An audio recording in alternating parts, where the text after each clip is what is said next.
This week on Jamaica House Weekly, small business sector urged to take advantage of strong economic environment, youth employment being targeted with Heart's mobile services, and campaign launched to end gender-based violence.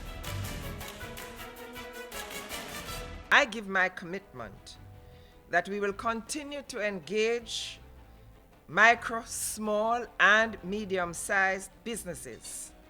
We will continue to create more opportunities for their growth and development.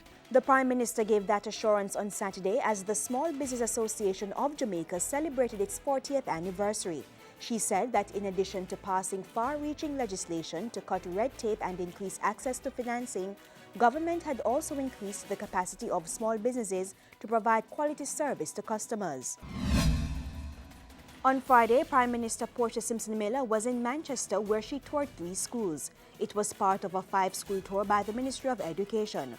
4 of the institutions, Bel Air and Mount St. Joseph High, as well as Mackintosh Memorial and Zion Hill Primary, received additional classroom blocks. Meanwhile, ground was broken at the Mandeville Primary and Junior High School for the construction of a 12-classroom block. The additional classroom spaces will eliminate the shift system at the school. This expansion will reduce overcrowding and bring classroom teacher ratio in line with the Ministry of Education standards. Sanitation facilities will also be improved. There will also be increased access for persons with disabilities. The $64 million for the construction is being provided by the Caribbean Development Bank through the Jamaica Social Investment Fund, JSIF. The contractor, Astrom Building Systems Limited, is expected to deliver the classrooms by the second quarter of 2016. Government's focus on increasing employment, particularly youth employment, was kicked into higher gear last Wednesday when Prime Minister Portia Simpson Miller opened Heart Trust NTA's mobile services. The career coach will target persons in the industrial and electronics field, as well as those interested in the hospitality and tourism sector. This action by Heart, I believe, goes to the heart of the matter of youth employment in a very positive way. And I want those who can to help us to drive down the youth unemployment rate and put more of our people to work.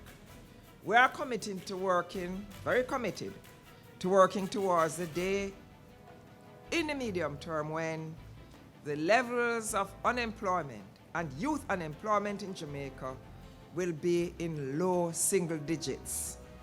The Heart Trust NTA also rolled out the first in a series of mobile welding labs at Wednesday's function, which was held at the St. Thomas Technical High School. On Thursday, the Prime Minister congratulated the nation's track and field stars for winning 5 of the 6 categories in the 2nd Annual Caribbean Sports Awards. Olympians Usain Bolt and Shelley-Ann Fraser-Price were crowned Sportsman and Sportswoman of the Year. The other Jamaican athletes awarded at the function were Asafa Powell, Nesta Carter, Nickel Ashmead, Veronica Campbell-Brown, Elaine Thompson, Natasha Morrison, and Daniel Williams. During the last week, the Prime Minister also said farewell to the Australian High Commissioner to Jamaica, Ross Tyso. Mrs. Simpson-Miller thanked High Commissioner Tyso for his work to increase Jamaica-Australia relations and expressed best wishes for his next assignment.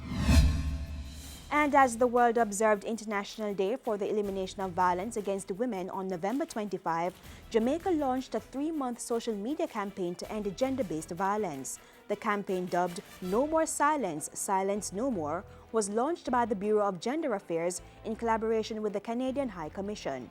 I am so very pleased that we are launching this social media campaign, a space where so many women have been violated and shamed, will be used to spread awareness about violence against women and girls and the disastrous and long-lasting consequences.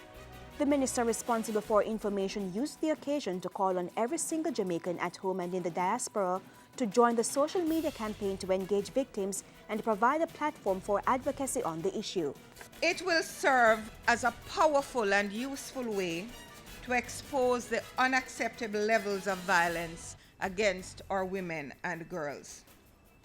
Perhaps, too, as a result of this campaign, both traditional and new media will become more aware that glamorizing acts of violence, sending messages of fear, panic, despair, and hopelessness can cause more harm than good.